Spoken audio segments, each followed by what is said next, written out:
ওনাদের প্রতিযোগিতা চলছে কে কতটা নির্মম ভাবে এই ধর্ষণ বলাৎকার করতে পারে। স্বরাষ্ট্রমন্ত্রী সালাউদ্দিন সাহেবের দৃষ্টি আকর্ষণ করে বলতে চাই, আমরা দেখছি যে একজন স্বরাষ্ট্রমন্ত্রী কতটা অথর্ব হতে পারে। অধিকাংশ হাসপাতালে হামের টিকা সংকট, শিশুদের ত্রাই ত্রাই অবস্থা, দ্রব্যমূল্য বেড়েছে, খুন বেড়েছে, ধর্ষণ বেড়েছে, নৈরাজ্য বেড়েছে, হানাহানি বেড়েছে, হামলা পাল্টা হামলা বেড়েছে, বাংলাদেশের সাধারণ মানুষের নিরাপত্তা কমেছে, বাংলাদেশের মানুষের লাশের দাম কমেছে, জীবনের দাম কমেছে। দয়া করে দেশ বাঁচান, দেশ না বাঁচলে কিন্তু ক্ষমতা বাঁচবে না। আপনারা যে ক্ষমতার লড়াই দেখাচ্ছেন, যে ক্ষমতার মুরগি লড়াই করতে ব্যস্ত হচ্ছেন, সেই মুরগি লড়াই কিন্তু টিকবে না। সারা দেশে এই ধর্ষণ বলাৎকার ওনাদের প্রতিযোগিতা চলছে কে কতটা নির্মম ভাবে এই ধর্ষণ বলাৎকার করতে পারে, সেই প্রতিযোগিতা চলছে। এই প্রতিযোগিতায় কে কাকে পিছনে ফেলে এগিয়ে যেতে পারে সেই প্রতিযোগিতা চলছে। অথচ পুলিশ প্রশাসনকে কোন রকমের কঠোর বার্তা আমাকে স্বরাষ্ট্রমন্ত্রী দেননি। আমি স্বরাষ্ট্রমন্ত্রী সালাউদ্দিন সাহেবের দৃষ্টি আকর্ষণ করে বলতে চাই, বাংলাদেশে এই স্বাধীনতা ৫৫ বছর পরে এসে আমরা দেখছি যে একজন স্বরাষ্ট্রমন্ত্রী কতটা অথর্ব হতে পারে। তিনি তার দলকে নিয়ে ব্যস্ত, তিনি তার নেতাকর্মীদেরকে নিয়ে ব্যস্ত, তিনি তার কর্মীদেরকে হাত ইজারা দেওয়ার জন্য বিভিন্ন প্রক্রিয়ার মধ্যে ব্যস্ত। অথচ বাংলাদেশে সাধারণ মানুষদের রুটি রুটি জীবন জীবিকা আজকে হুমকির মুখে।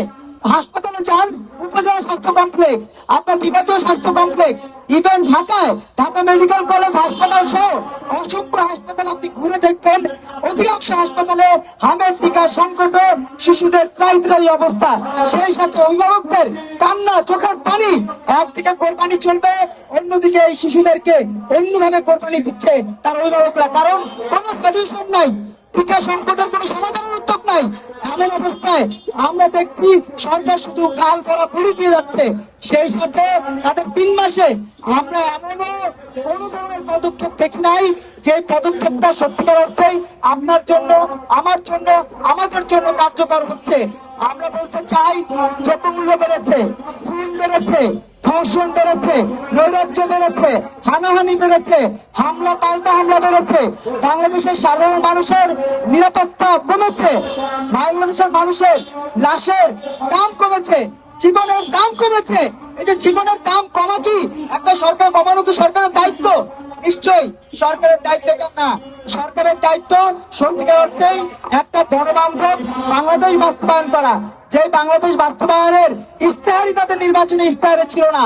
এমন অবস্থায় আজকে নতুন ধারা বাংলাদেশ এনডিপির এই সমাবেশ থেকে আমরা উদাত্ত আহ্বান জানাচ্ছি তারেক রহমানের উদ্দেশ্যে, স্বাস্থ্যমন্ত্রীর উদ্দেশ্যে, বাণিজ্য মন্ত্রীর উদ্দেশ্যে, খাদ্যমন্ত্রীর উদ্দেশ্যে, দয়া করে দেশ বাঁচান, দেশ না বাঁচলে কিন্তু ক্ষমতা বাঁচবে না।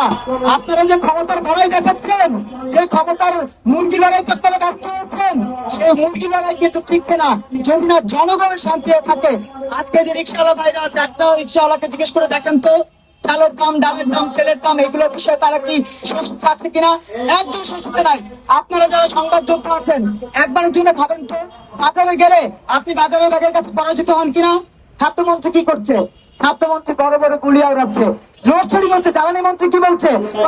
পল্লী বিদ্যুতের তার লম্বা তো, এই জন্য লোডশেডিং হয়, বিদ্যুৎ আসতে দেরি হয়। এই যে অথর্বদের হাতে বাংলাদেশকে তুলে দিয়েছে হাসনাত, সার্জিস, এইসব কুলাঙ্গারেরা বাংলাদেশকে যে সত্যিকার অর্থে পাকিস্তান বানাতে চায়, পূর্ব পাকিস্তান বানাতে চায়, তার প্রতিবাদে আজকের আমাদের এই সমাবেশ।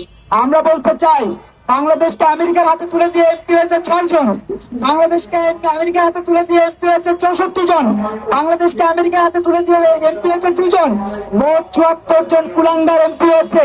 সেই কুলাঙ্গাররা শরিয়া আইন করতে করতে বাচ্চার পেটে চুমা খায়। এই কুলাঙ্গারেরা শরিয়া আইন করতে করতে আপনার আমাদের বিরুদ্ধে দাঁড়ায়, আমার মাকে ধর্ষণ করে, আমার বোনকে ধর্ষণ করে। এমন অবস্থায় বাংলাদেশের সাধারণ মানুষের রুটি রুটি জীবন জীবিকা অষ্টগত প্রায়। আমরা এই জায়গা থেকে মুক্তি চাই। আমরা বাংলাদেশের মানুষ ৭১-এর মুক্তিযুদ্ধের পর থেকে এখন পর্যন্ত বারবার প্রতারিত হয়েছে, বারবার আমাদেরকে প্রতারণার চাল ফেলে বলা হয়েছিল বৈষম্য থাকবে না। আজকে দেখেন সে বৈষম্যে উপদেষ্টা হচ্ছে, সেই কুলাঙ্গার উপদেষ্টা হচ্ছে সুযোগ প্রিয়া, সেই কুলাঙ্গার উপদেষ্টা একটা প্রকল্প থেকে ৬,০০০ কোটি টাকা মেরে খেয়েছে। ৬,০০০ কোটি টাকা। কারো কোনো খবর আছে ভাই? ৬,০০০ টাকাও না, ৬ লাখ টাকাও না, 6 কোটি টাকাও না, 600 কোটি টাকাও না, 6,000 কোটি টাকা একটা প্রকল্প থেকে হাতিশ করে দিয়েছে। তাহলে এই কুলাঙ্গারের আওতায় কতগুলো প্রকল্প হয়েছে? স্থানীয় সরকার মন্ত্রণালয়, যুব ক্রীড়া মন্ত্রণালয় কতটি প্রকল্প করেছে? প্রতিটা প্রকল্পতে তারা এরকম ওরা যদি 5 কোটি টাকা করে পেয়ে থাকে, 1.5 লক্ষ কোটি টাকা তারা খালি একজন পাচার করেছে। আপনি নাহিদের কথা বলেন, মাহবুব আলমের কথা বলেন, মাহবুব আলম কোথায় থেকে আপনারা জানেন? মাহবুব আলম দেশের বাইরে থেকে এত টাকা তারা একটা স্টুডেন্ট যে কোটা বৈষম্য দূর করবার কথা বলে, যে বিসিএস পরীক্ষা দিয়ে বিসিএস উত্তীর্ণ হয়ে বিসিএস ক্যাডার হওয়ার কথা, আর এখন এত টাকা কোথেকে এসছে? আমরা জানতে চাই। 2টা চ্যানেলের মালিক মাহবুব কিভাবে হয়েছে আমরা জানতে চাই। বাংলাদেশে সাধারণ মানুষের কোনো জবাবদিহিতার জায়গা নাই। ওরা কথায় কথায় বলে যে বাংলাদেশের মানুষ রায় দিয়েছে। আর ভাই, বাংলাদেশের মানুষ রায় দিয়েছে, সেই রায়টা কোথায়? 6 কোটি মানুষ তো ভোট দিতে চায়নি। 6 কোটি মানুষ ভোট দিতে যায়নি, আর 2,28,00,000 মানুষ না ভোট দিয়েছে। এই যে 9 কোটি মানুষ, তারা কি সার্জিসকে চায়? তারা কি হাসনাতকে চায়? তারা কি নাহিদকে চায়? তারা কি জুলাই জনক চায়? তারা তো চায় না। তাহলে বাংলাদেশে স্বাধীনতার 54-55 বছর পরে এসে আমরা যখন পরাজিত হয়েছি, তখন এই পরাজয়ের গ্লানি থেকে উত্তরণের জন্য নতুন ধারা বাংলাদেশ এনডিপি কথা বলছে। আমরা বলতে চাই, হামের টিকা সংকট সমাধান করেন।